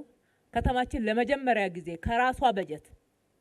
ከራሷ በጀት ለቤት ልማት ቀጥታ እየመደበች መገንባት የጀመረችው በእነኚህ የለውጥ አመታት ነው። ነባር አመራሮች በዚህ ምክር ቤት ውስጥ አላችሁ። እንደምታውቁት በቦንድ ብድር ካልሆነ በስተቀር ቤት አይገነባም ነበር። በዚህ በጀት አመት ግን ከ27 ቢሊዮን ብር በላይ ይሄ ምክር ቤት ነው ያጸደቀው ለቤት ልማት ፕሮጀክት ያጸደቅነው ከበጀታችን። በተጨማሪ ደግሞ ብድርም እየጨመርን ጎን ለጎን እዳችንንም እየከፈልን የቤት ልማት ስራዎቻችንን እናፋጥናለን። ቆሼ ላይም የተጀመረው በዘላቂነት ችግሩን ለመፍታት የተጀመረው ግንባታ በፍጥነት በልዩ ትኩረት ነው እያስኬድን ያለነው። የተከበሩ አቶ አብይ ያነሱት ትክክል ነው። ኮሪደር ልማት ያልደረሰባቸው ክፍለ ከተሞች አሉ፣ አካባቢዎች አሉ። መቼ ነው የሚደርሰው የተባለው ትክክል ነው። አቃቂ ግን ከነ አዲስ ከተማ ከነ ኮልፌ እኩል አሁንም መውቀስ የሚያስችለው አይደለም። ቅድም ባልኩት መንገድ ኮሪደርን በሚመጥን ደረጃ የእግረኛ መንገድ ሌሎች መሰረተ ልማቶችን አካቶ እንዲሰራ ተደርጓል። ወደ ቡልቡላ የሚመጣው መንገድ ላይ በርካታ አሚኒቲዎች ተካተው ተሰርተዋል። ግን አሁንም ትልቅ መንገድ አለ። የኮሪደር ልማት ስራ ሊሰራበት የሚገባው ለንግድ መሳለጥም ለሌሎች ስራዎችም እጅግ በጣም ወሳኝ የሆነ መንገድ አለ። በቀጣይ ትኩረት የምንሰጥበት ይሆናል። እንግዲህ ባለፈው ምክር ቤትም እንደዚህ አይነት ጥያቄዎች ተጠይቀው ምላሽ ሰጥተናል። መቼ ነው የሚጀመረው? ሌሎች አካባቢዎች ለምን ትኩረት አልተሰጣቸውም የተባሉት እነኚህኑ 3 ክፍለ ከተሞች ማዕከል ያደረጉ ጥያቄዎች ነበሩ። አንደኛ ከዚህ በፊትም ማብራሪያ እንደሰጠነው የቤት ግንባታ ፕሮጀክቶቹ ማለቅ አለባቸው። ሰዎችን ስናንቀሳቀስ የተዘጋጀ ያለቀ ጥንቅቅ ያለ ቤት ላይ ነው። ኮሪደር ሰው እየሰራበት ያለ ወይም ደግሞ እየኖረበት ያለ አካባቢ ሊሆን ስለሚችል ሰዎችን እናንቀሳቅሳለን። ስናንቀሳቀስ ቅድመ ዝግጅታችን ማለቅ አለበት። እነኛ አሁን የተጠቀሱት አካባቢዎች ላይ በተለይ ኮልፌና አዲስ ከተማ ላይ በርካታ የንግድ እንቅስቃሴዎች ያሉባቸው አካባቢዎች ናቸው። በምንም አይነት የንግድ እንቅስቃሴው እንዲቀዛቀዝና ያለ ስራ እንዲቀመጡ አንሻም። ኮሪደር ስንሰራ መጀመሪያ ዝግጅት አድርገን የንግድ ሱቆችን አዘጋጅተን ሞሎችን አዘጋጅተን ከትናንሽ ንግዶች ጀምሮ እስከ ትላልቅ ንግዶች ወደዛ እንዲገቡ በማድረግ ለነሱ ስፍራን ካዘጋጀን በኋላ ነው ቀጣይ ስራን ደግሞ የምንጀምረው። በበጀትም እንዲሁ ዝግጅት ማድረግ ይገባናል። በመሬትም በተመሳሳይ ዝግጅት ማድረግ ይገባናልና ቅደም ተከተል አስይዘን ዘንድሮ ቀድሞ የተሰሩትን ኮሪደሮች የማገናኘት ስራችንን አጠናክረን እናጠናቅቃለን። እነኚህ ያልኳቸውን ዝግጅቶች ደግሞ እንደጨረስን አዳዲስ ኮሪደሮችን ይፋ አድርገን ከህዝብ ጋር ተነጋግረን በጋራ ወስነን የምንገባበት ነው የሚሆነው። ትራንስፖርት ላይ የተነሳው ጥያቄ ትራንስፖርት ላይ እውነቱን ለመናገር ቅድም ያልኩት የልማት አብዮት አንዱ ለትራንስፖርት ነው የተደረገው። የትራንስፖርት መሰረተ ልማት መንገድ ብቻ አይደለም፣ ተርሚናሎች፣ ፓርኪንጎች። ከለውጡ በፊት እንቁጠር ካል የፓብሊክ ተርሚናልና ፓርኪንግ የሚባል 3 ነው የሚቆጠር ያለው። ዛሬ 160 ደርሷል። ከ1000 የማቆም ወይም ደግሞ አንዳንዶቹ መስሪያ ቤቶች መቆጠር አይችሉም ይላሉ። ለማንኛውም ከ1000 አቅም 37000 ያደርሰናል። 37000 ተሽከርካሪዎችን ማስተናገድ የመቻል አቅም ተፈጥሯል ማለት ነው። ይሄ እንዳለ ሆኖ የጀሞ አንድ ተርሚናል ያለበት ችግር ተጠቁሟል። እናጠናውና ለይተን ችግሩን ለመፍታት ደግሞ እንሰራለን። የመስሪያ ቦታዎችን ከማስፋፋት አንጻርና ሴፍትኔት ቢስፋፋ ተብሎ ከተጠየቀው አንጻር የተከበሩ ወይዘሮ አማኔ ያነሱት 2 ነገሮችን መለየት ተገቢ ይሆናል። አንደኛው እና የመጀመሪያው ሴፍትኔት አናስፋፋ። በሴፍትኔት ፕሮግራም ውስጥ ያሉ ነዋሪዎቻችንን በፍጥነት ከተረጂነት ለማላቀቅ እየሰራን ባለነው ስራ የማሸጋገርና ራሳቸውን ችለው እንዲሰሩ የማድረግ ስራ ነው የምንሰራው። ክብርት የተከበሩ ወይዘሮ አማኔም እንዳነሱት እነኚህ የተሰሩ ሼዶች ሴፍትኔት ውስጥ የነበሩ የከተማችንን ነዋሪዎች ያሸጋገሩ ናቸው። ወደ እነኚህ ነው የተሸጋገሩት። እነኚህ በ4 ክፍለ ከተሞች ላይ የተሰሩ ሼዶች ወይም ደግሞ ህንጻዎች ወደዛ እንዲሸጋገሩ አድርገዋቸዋል። ከሴፍትኔት እየወጡ ነው ወደዛ የገቡት። አሁንም በሌሎች ክፍለ ከተሞች ላይ የምናስፋፋው የመስሪያ ቦታዎች ነው። ከዓለም ባንክ ጋራ ባለው ፕሮጀክት ላይ ከተሳካ ጥሩ ነው። ነገር ግን በዋነኛነት የምናቅደው በጀታችን ላይ ነው። የመስሪያ ቦታ ማስፋፋት አለብን፣ ምን ጥያቄ የለውም። ይሄንን አቅደን በሚገባ ዜጎች ወደ ተረጂነት ሳይሆን ከተረጂነት እየተሸጋገሩ ራሳቸውን እየቻሉ እየሰሩ ገቢ የሚያገኙበት ለሌሎችም ደግሞ ገቢ እንዲፈጥሩ የምናደርግበትን የአሰራር አግባብ እንከተላለን። የትምህርት ቤት ምገባዎች አንዳንድ አካባቢዎች ከናንተ ልምድ ወስደው ዘላቂ በሆነ ሁኔታ ገቢ የሚያገኙበት ሁኔታ ፈጥረዋልና የአዲስ አበባ ትምህርት ቤቶችስ ተብሎ ለተጠየቀው አንደኛ እኛ ዘላቂ በሚሆን ሁኔታ ነው በመጀመሪያ ደረጃ ያዝ ነው። የመንግስት በጀት ከህዝብ የሚሰበሰብ በጀት ትውልድ ላይ ኢንቨስት ከማድረግ በላይ ምንድነው ቅድሚያ የሚሰጠው? አንደኛ እነኚህ ልጆች ይገባቸዋል። ሁለተኛ ትውልድን መገንባት አለብን የሚል ሀገራዊ መግባባት እስካለ ድረስ ትውልድን ለመገንባት አትሊስት የሚበሉትን ሀሳብ ሊሆንባቸው አይገባም። የሚበሉት የሚጠጡት የሚለብሱት የነኚህ ተማሪዎች የህፃናት ኃላፊነት መሆን የለበትም። መንግስት ኃላፊነት የወሰደበት የፖሊሲ ውሳኔ እኮ ነው። እንደ ሀገር የፖሊሲ ውሳኔ ነው። ስለዚህ ከበጀታችን ነው የምንመድበው። አንድም በተለየ መንገድ እርዳታ ለትምህርት ቤት ምገባ አልሰበሰብንም። መጀመሪያ አካባቢ ማህበረሰቡ ድርሻውን እንዲጫወት በደብተር በተለያየ መንገድ አስተዋጽኦ አድርጓል። ከዛ ውጪ በየአመቱ የምንመድበው ከ4 ቢሊዮን ብር በላይ ለተማሪዎች ምገባ፣ ለዩኒፎርምና ለደብተር ለመሳሰሉት ደግሞ ሌላ ኢን ቢሊዮን በጀት የሚጠይቅ ነው። ይሄ የበጀታችን ልክ ለመንገድ እንደምንመድበው፣ ትምህርት ቤት ለመገንባት እንደምንመድበው፣ ጤና ጣቢያዎችን ለመገንባት፣ ሆስፒታሎችን ለመገንባት እንደምንመድበው የፖሊሲ አቅጣጫ ነው። የተቀየረ የሚቀየርም ጉዳይ አይደለም። ከቋሚነት አንጻር የሚያሳስብ አይደለም። ነገር ግን ይሄም ቢኖር ትምህርት ቤቶቻችን ባላቸው አቅም በርካታ የገቢ ማስገኛ ስራዎችን እንዲሰሩ በራሳቸው ገቢ ተመልሰው መጠቀም እንዲችሉ የማድረግ በተለይ የከተማ ግብርናን ተግብረዋል ከምላቸው 2267 ወይም 66 ተቋማት ውስጥ አብዛኛው ትምህርት ቤቶች ናቸው እየተገበሩት ያሉት። በጣም ሞዴል የሆኑ ስራዎች ትምህርት ቤቶች ላይ እየተሰራ ነው ያለው። በትንሽ ቦታዎች ላይ እዚሁ ቴገመነን ትምህርት ቤት የሴቶች ተማሪዎች አዳሪ ትምህርት ቤትን ብናየው እጅግ በጣም ሞዴል የሆነ ስራ የሚሰራበት ነው ያለው። እዛው እየተማሩ የስራ ባህልንም እያዳበሩ ሰበርሳቸውም ማህበራዊ ማስተጋበራቸውን እያዳበሩ ለተማሪዎች ደግሞ የምገባ ግብአት የሚሆን በርካታ ምርቶችን ያመርታሉና ከዘላቂነት አንጻር ችግር የለበትም ማለት ነው።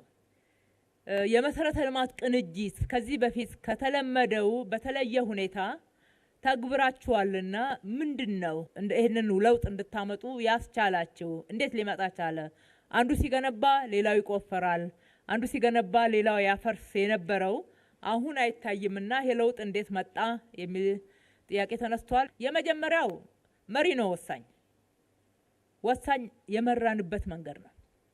ይሄንን የአሰራር ክፍተት በስፋት ከህዝቡ በላይ ምናነሳ የነበረው የዛሬ 4 አመት አካባቢ እኛንን እንደ ከተማ አስተዳደር የኛን መሰረተ ልማቶች ተቋማት ለማቀናጀት በተቻለ መጠን ጥረት አድርገናል።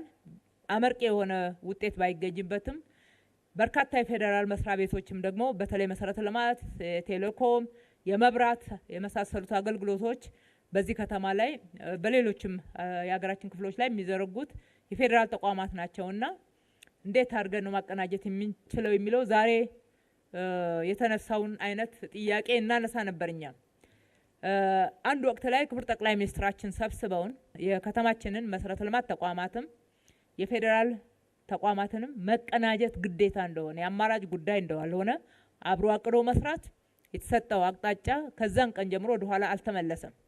በጋራ ነው የምናቅደው።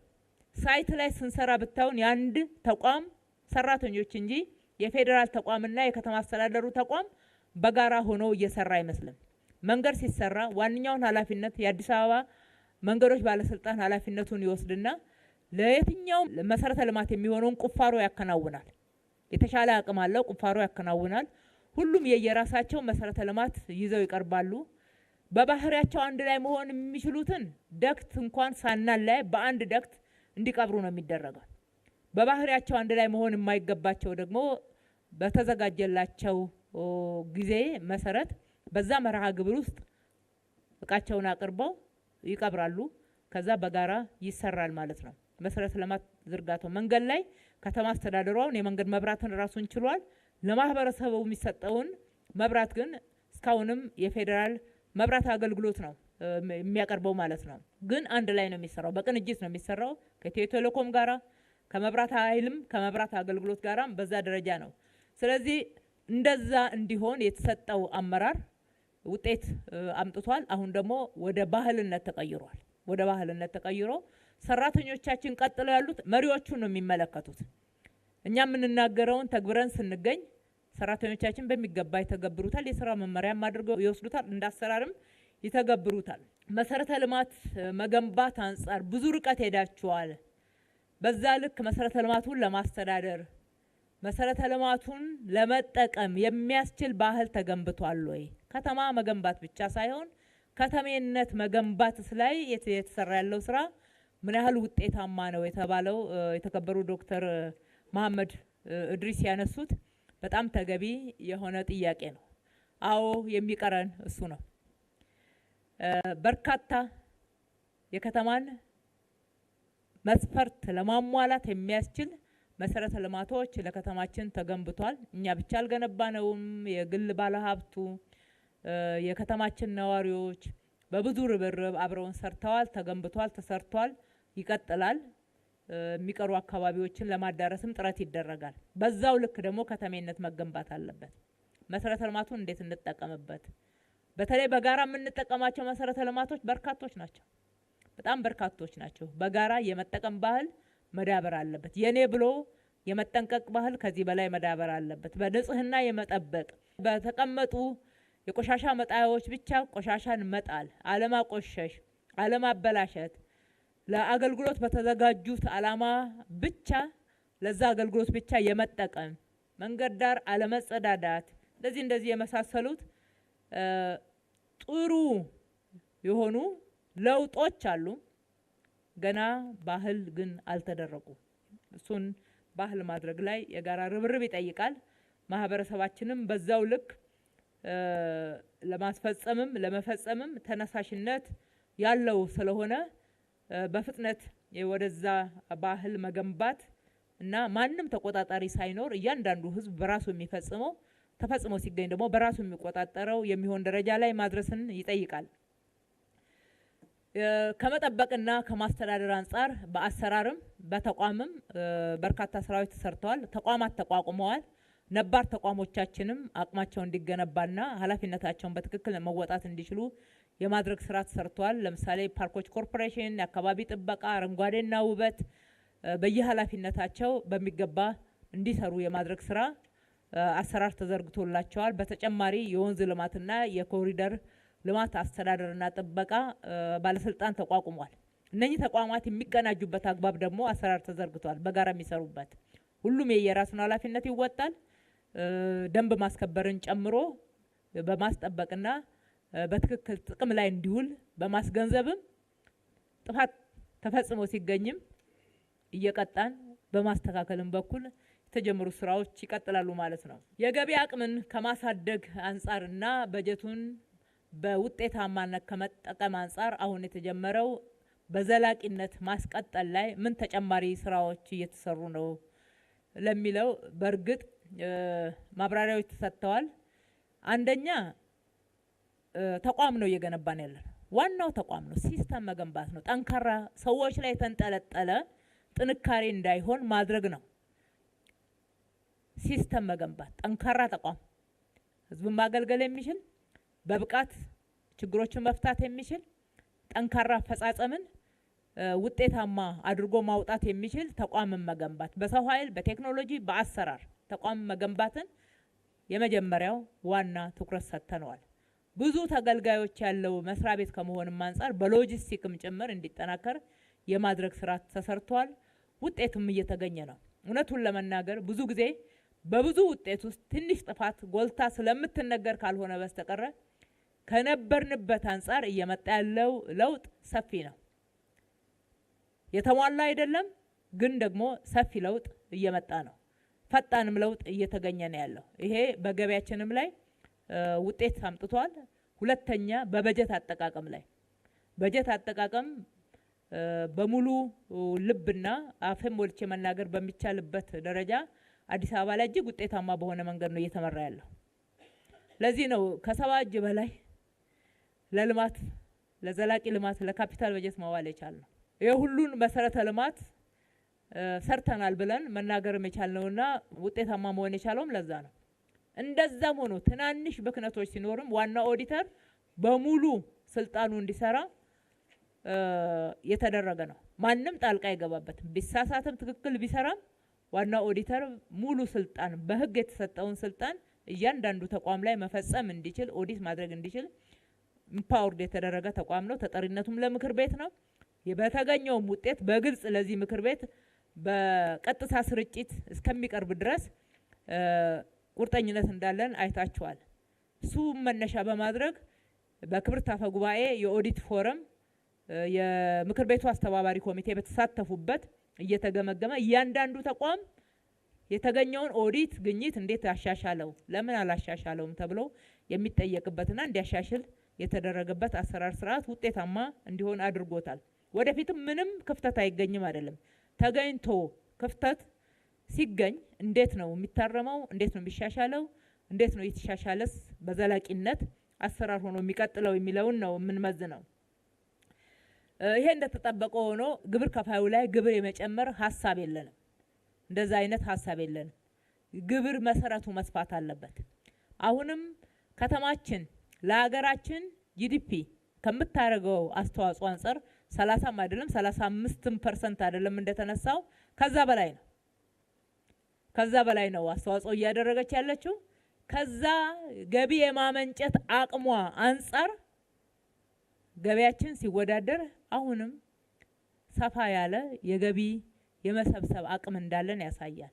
ይሄንን በጥቅሉ የምንነጋገርበት ሳይሆን በፋይናንስ ቢሮና በገቢ ቢሮ የሚመራ የጥናት ገቢ መሰረትን እንዴት ነው ማስፋት የምንችለው የገቢ ፖቴንሻላችንስ ምን ያክል ነው የሚለውን ሳይንሳዊ በሆነ መንገድ እያጠናን ያለ ነው።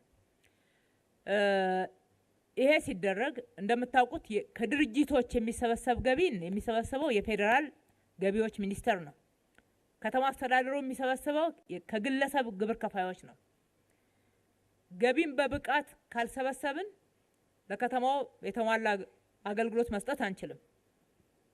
ይሄ በቻርተራችንም በይፋ የተቀመጠ ስለሆነ ከተማዋ በራሷ ገቢ የምትተዳደር ከተማ ከመሆኑ አንፃር በትክክል ገቢን መሰብሰብን አጠናክረን ነው የምንቀጥለው። ፍትሃዊነትን ማስፈንን አጠናክረን ነው የምንቀጥለው።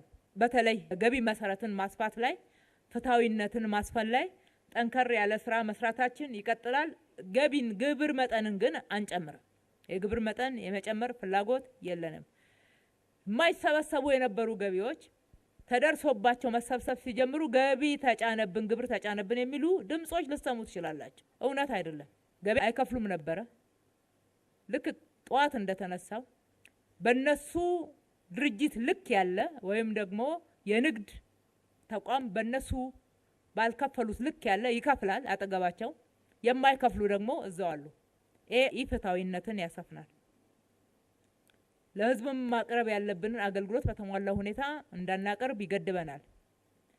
ስለዚህ አሁን ወደ 10 ሺህ የሚደርሱ ቫት ተመዝጋቢ መሆን ሲገባቸው ቫት የማይከፍሉት የተለያዩ የንግድ ተቋማት ወደ ቫት ገብተዋል ሲባል የተለየ ነገር ተወስኖ ሳይሆን ያለ አግባብ ሳይከፍሉ ስለቆዩ ብቻ ነው።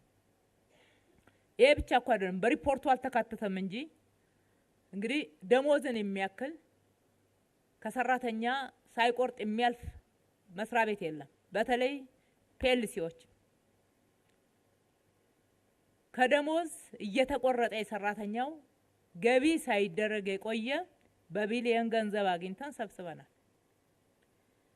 እንደዚህ አይነት ፍተሻዎች ተደርገው ገቢ በትክክል ሲሰበሰብ ገቢ እንደተጨመረ የሚነገር ስሞታ ይሰማል፣ እናዳምጣለን።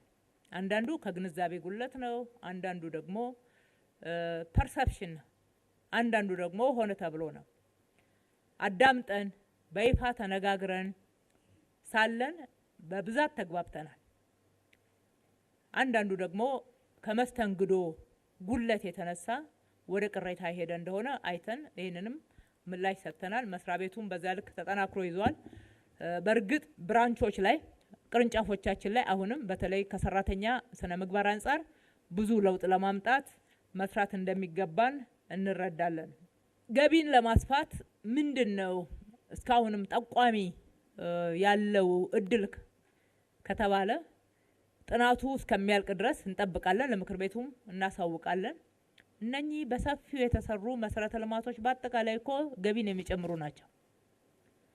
አዲስ አበባ አንዱ ትልቁ የነበረባት ስብራት የሞሎች ነው።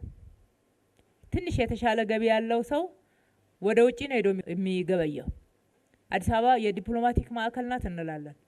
እነኚህ ኢንተርናሽናል ድርጅቶችና ዲፕሎማሲው ኤምባሲው ውስጥ የሚሰሩ የዲፕሎማሲው ኮሚኒቲ የት ነው የሚገበየው? አዎ አዲስ አበባ ይኖራል፣ አዲስ አበባ ላይ ገበያ ያገኛል። አዲስ አበባ ላይ ግን የሚገበይበት ስታንዳርድ የሆነ ገበያ አለ። ይሄ ነው አንዱ በጥናት የለየ ነው። እዚህ ፒያሳ ላይ ብቻ ወደ 3 ዘመናዊ ሞሎች ይጠናቀቃሉ። አንደኛው ኢንተርናሽናል ደረጃን የሚያሟላ ነው። ፒኮክ ፓርክ ላይ አሁን እየገነባ ያስጀመርናቸው 4 ኢንተርናሽናል ደረጃን የሚመጥኑ ሞሎች በሚቀጥሉት አመታት ይጠናቀቃሉ። አራዳ ሌክዠሪ ሞል ግን በዚህ አመት እንዲጠናቀቅ ተደርጎ እየተሰራ ነው ያለው። በመሐመድያ መንደር በአዲስ ቱሞሮ በተመሳሳይ ዓለም አቀፍ ደረጃን የሚመጥኑ ሞሎች እየተሰሩ ነው። ኤግል ሂልስ ለጋር ላይ በመጠናቀቅ ደረጃ ነው ያለው። ዓለም አቀፍ ደረጃውን የሚመጥን ይሄ ሁሉ ገቢ ነው የሚጨምረው፣ ስራ እድል ነው የሚፈጥረው። በውጪ ምንዛሬ ጭምር ገቢ የምናገኝበት ነው። ከዛም ባለፈ እነኚህ የቱሪዝም መዳረሻዎች እኮ አሁን ገና ጅማሮ ላይ ናቸው። ገቢ እያስገኙ ያሉ ፖቴንሻሉ ሰፊ ነው። ፖቴንሻሉ እየሰፋ ነው። እየሰራናቸው ያሉ መሰረተ ልማቶች የሚከፍሉን ናቸው። የወንዝ ዳርቻ ቅድም የጠቀስኳቸው ሀይቆች፣ ግድቦች፣ በጀልባ የሚካሄድባቸው ካናሎች ተገንብተዋል። እነኚህ ትልልቅ የህፃናት ፓርኮች ጭምር ገቢ የሚያስገኙ አሉ። ለሰፊው ማህበረሰብ ደግሞ በየሰፈሩ የተገነባው በነፃ ተግባር ላይ የሚውል ይሆናል። ከንግድ ቁጥጥርና ፍትሃዊነት አንጻር በርካታ ስራዎች የተሰሩ ነው። አሁንም ንግድን የሚያዛቡ ተገቢ ያልሆነ ዋጋን የሚጨምሩ አሉ። አንዱ ያው ቅድም ሲብራራ እንደነበረው ምርትን በመጨመር ነው የምናርቀው። የንግድ ኮርፖሬሽን አቋቁመናል። የንግድ ኮርፖሬሽናችን ያለምንም ትርፍ ከተማው በጀት መድቦለት ምርት ካለበት ይገዛል፣ ያቀርባል። እነሱ ዋጋ በጨመሩበት ሰዓት ልክ ባለፈው ዘይት ላይ እንዳደረግነው ገበያን እናርቅበታለን። ሸማቾችም እንደዛው ገበያን እናርቅበታለን። የገበያ ማዕከላቶቻችንን ገበያን እናርቅበታለን። በአንድ በኩል በሌላ በኩል ደግሞ ቁጥጥር እናደርጋለን። ነገር ግን ብዙ ጊዜ ቅሬታ ሲቀርብበት የነበረው የማሸግ ስርዓት ጋር ተያይዞ የሚነሳው የአሰራር ብልሽት በትኩረት አይዘነው እንዲፈታና አሰራራችንም ላይ ማሻሻያዎች ያስፈልጉናል ብለን የተመለከትነው እንደሆነ ለምክር ቤቱ መግለጽ እወዳለሁ። ዘይትም ላይ ቅድም የተነሳው ትክክል ነው።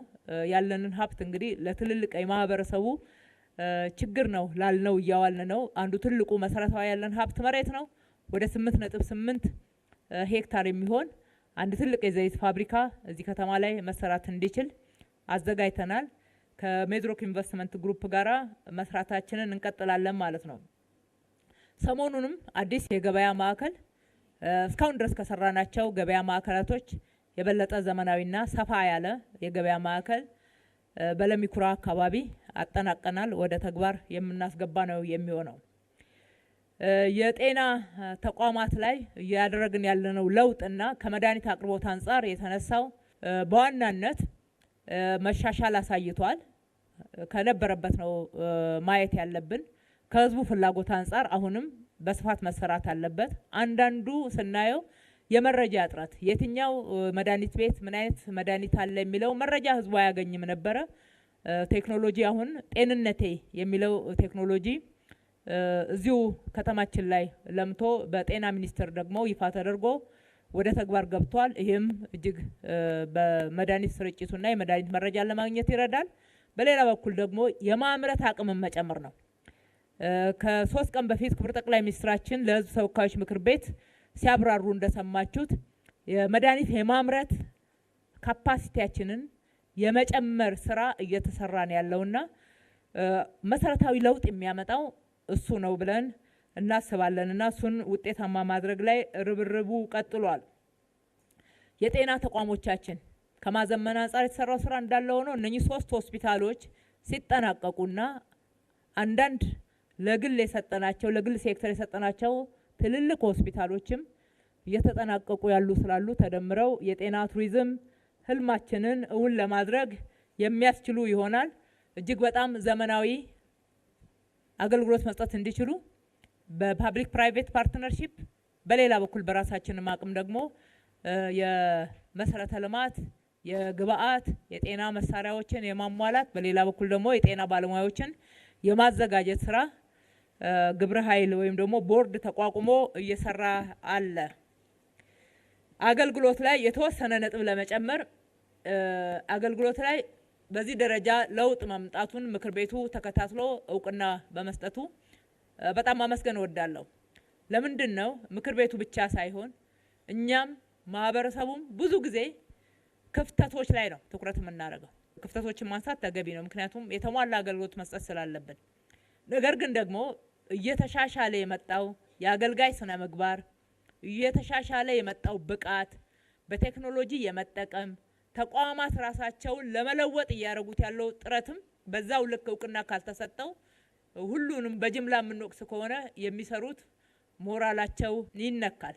ልዩነት እያደረግን መናገር ደረጃ ላይ መድረሳችን ይበል የሚያሰኝ ነው። ለውጡንም ለማስቀጠል እኛም የበለጠ ተክተን እንሰራለን። እንግዲህ ለረጅም ዘመን ቢሮክራሲያችን የነበረበትን ችግር ሁላችንም እኩል እናውቀዋለን ብለን እናስባለን። በአንድ ጊዜ አፕ ኤንድ ዳውን ሊቀየር የሚችል አይደለም። ለውጡን ግን ፈጣን እንዲሆን ያደረገው የመሶብ አንድ ማዕከል አገልግሎት ነው። እሱን በ11ዱም ክፍለ ከተማ ላይ የማዳረስ ስራችን በፍጥነት ይሄዳል። ምናልባት ከ15 ቀን እስከ 1 ወር ባሉት ጊዜያቶች ሁለቱን እንጨምራለን። ቀጥሎ ያሉትን ደግሞ እስከ መያዝያ ባለው ጊዜ ወደ ተግባር እናስገባለን። የተሟላ አገልግሎት ለህዝባችን መስጠት እንዲሁም የሞባይል አገልግሎቱንም የማስጀመር እቅዶቻችንን ተግባራዊ እናደርጋለን። ዲጂታላይዜሽኑ በጣም መፍጠን አለበት። እንግዲህ ዲጂታላይዝ የሆነ አገልግሎት ብቻ ነው ወደ አንድ ማዕከል ወደ መሶብ አንድ ማዕከል መግባት የሚችለው። ለአዲስ አበባ ፖሊስና ለሰላምና ጸጥታ ተቋማትም የሰጣችሁትን እውቅና ጥሩ ነው እያልኩኝ ለምንድነው በእነኚህ ተቋማት ላይ እውነቱን ለመናገር ሌሊትም ቀንም የኮሪደር ነው እንጂ ብዙ ጊዜ ሌሊትም ቀንም እየተባለ የሚነሳው ሁሉ ጊዜ ሌሊትም ቀንም ቆመው ነው የሚሰሩት፣ ቆመው ነው የሚጠብቁት፣ ዋጋ ነው የሚከፍሉት። የተወሰነ ሰው ወይም ደግሞ አንድና ሁለት ሰው ጋር ጥፋት ከተነሳ እንዳለ ተቋሙ ነው የሚሰደበው የሚወቀሰው እንደምትሰሙት። ነገር ግን ቀረብ ብላችሁ እየሰሩ ያሉትን ስራዎች፣ የሪፎርም ስራዎች፣ እየተደረገ ያለውን ጥረት፣ የተገኘውንም ውጤት በመመልከታችሁ ዛሬ እውቅና ሰጥታችኋል። ያላለቁትን ደግሞ ያልደረስንባቸውን በተለይ በስነ ምግባር ከማነጽ አንፃር የአገልጋይነት መንፈስ በተሟላ ሁኔታ ከማልበስ አንፃር ከማላበስ አንፃር ቀጣይነት ያለው ስራ ይሰራል። የትም ሀገር ግን ብትሄዱ አጥፍተው ሲገኙ ይቀጣሉ፣ ይስተካከላሉ እንጂ ፐርፌክት የሆነ የትም አደጉ በሚባሉ በየትኛውም ሀገር ፐርፌክት የሆነ ምንም የሚያጠፋ ሰው ያለበት ተቋም ማግኘት አትችሉም። እንደዛ ማሰብ የለብንም። የሚያጠፉ ነገም ወደፊትም ያጋጥሙናል። ዋናው መመዘኛ መሆን ያለበት ተቋሙ ቶሎ ይደርስበታል ወይ፣ ሲደርስበት የሚቀጣበት አግባብ አለ ወይ፣ የሚያስተምርበት አግባብ አለ ወይ፣ አድርጎታልስ ወይ የሚለውን መመዘኛችን ካደረግን ተጠናክሮ የሚቀጥልና ውጤቱም ከዚህ በላይ የሚጎላ ነው የሚሆነው። ከኪነ ጥበብ አንፃር የኪነ ጥበብ ማዕከላትን ገንብታችኋል። በርካታ የፕላዛ የአምፊ ቲያትር ስራዎች ተሰርተዋል። በዛ ልክ ወደ ተግባር ማስገባት ላይ ያሉ ክፍተቶች ቢታዩ ብለው የተከበሩ ረዳት ፕሮፌሰር ነብዩ ያነሱት ትክክል ነው፣ ተገንብተዋል። በዋናነት ትኩረት ያደረግነው መጀመሪያ ኪነ ጥበቡን የማይመጥኑ ያረጁ የወዳደቁ እነኚህ መሰረተ ልማቶች ሙያውንና ሙያተኛውን የማይመጥኑ ስለነበሩ እነሱን እንቀይር ነው። እነሱን መቀየር ላይ ውጤታማ የሆነ ስራ ሰርተናል። እውነት ነው። በሀገራችን ብቻ ሳይሆን በበርካታ ሀገራትም እንደ ሞዴል የሚታዩ እንደሆኑ ምስክርነት አግኝተዋል እነኚህ የገነባናቸው ተቋማት። እሱም ብቻ አይደለም፣ ከአዳራሽ ወጣ ባለ ሁኔታ ከመሃል ከተማ ወጣ ባለ ሁኔታ ወደ ማህበረሰቡ ወደ የመንደሩ ቀረብ ያለ የኪነ ጥበብ አገልግሎት መሰረተ ልማቶች እንዲኖሩ የግዴታ በጣም በሙያተኛ ደረጃ ታይተው በሚከፈላቸው እንደዚህ ደረጃ የሚቀርብ ሳይሆን የአካባቢ ወጣቶች ታይለንታቸውን የሚያወጡበት የሚለማመዱበት እርስ በርሳቸው ማህበራዊ ትስስራቸውን የሚያጠናክሩበት እንዲሆን ፕላዛዎችና አምፊቲያትሮች 30 እና 40 ሳይሆኑ 160 ናቸው የተሰሩት። በድምሩ 160 ያክል ሰርተናል። ወደ የመንደሩ የማስጠጋት ነው። እንግዲህ አሁን አቃቂም ኮልፌም አዲስ ከተማም ሲጠይቅ አንድ እነኚህ መሰረተ ልማቶች ነው በዋናነት ጎለዋል ብለን የምንወስደው ከመንገድ በላይ። ሁለተኛ የእግር ኳስ ሜዳዎች፣ የሶስት ባንድ ሜዳዎች፣ የሁለት ባንድ ሜዳዎች፣ የህፃናት መጫወቻዎች የመሳሰሉትን ነው በፍጥነት ወደ ማህበረሰቡ እኩል ማዳረስ አለብን ብለን የምናስበውና ትውልድ የሚገነባው እንደዛ ነው። የወል ተረክታችን ሊገነባ የሚገባው እኛ ባለፍንበት ውጣ ውረድ ውስጥ የማያልፍ ትውልድ የበለጠ ልማት ላይና እኛ ያልሰራነውን ጎዶሎዎች መስራት የሚችል ትልቅ ቪዥን ያለው ትውልድ የምንገነባው ዛሬ መልካም ዘርተን ነውና ለህፃናትም ለሌሎችም በእነኚህ የኪነ ጥበብ በቀላሉ ለነሱ ባህሪ ምቹ በሆኑ ስራዎች ተደራሽ የሆኑ ውጤቶችና ስራዎች ሊደርሷቸው ይገባል።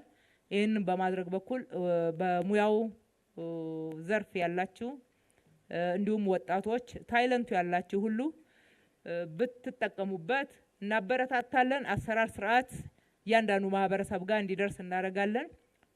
ዞሮ ዞሮ የህዝብ ናቸው። ህዝቡ በስርዓቱ እንዲጠቀምበት ይፈለጋልና እዛ ላይ ምንም አይነት ሪስትሪክሽን የለም። የኛም በእቅድ ትኩረት አድርገን መስራት ይቀጥላል ማለት ነው። በመጨረሻ የኮሙኒኬሽን ስራ ላይ በልማቱ ስፋትና ውጤታማነት ልክ አልተሰራም። በተለይ የተቋማት ግንባታ ላይ አልተሰራም የተባለው መውሰድ ነው ጥሩ የሚሆነው። በዛ ልክ አልተሰራም። ዜናዎች፣ ሁነቶች፣ የተለያዩ ፕሮግራሞች ሲኖሩን ህዝብ ጋር እናደርሳለን። እውነት ነው፣ እሱ ላይ መሻሻል መጥቷል። ከዛ ባለፈ ግን በእያንዳንዱ ከየት ወዴት በሚል ማህበረሰቡ እንዲረዳው እንዲያቀው የኔ ብሎ እንዲንከባከበው እንዲጠቀምበት ከማድረግ አንፃር ከዚህ በላይ ስራ መስራት እንዳለብን ብንወስድና በዘርፉ ያሉ ሙያተኞችም አብረውን እንዲሰሩና እኛ ያልሰራነውን ፓርት እንዲሰሩት ጥሪ ማድረግ እወዳለሁ። በጥቅሉ የተነሱት ጥያቄዎች ዛሬ እዚህ ከሰጠነው ማብራሪያ በተጨማሪና በዋናነት በተግባር የምንመልሳቸው ነው የሚሆኑት። እጅግ አድርጌ አመሰግናለሁ።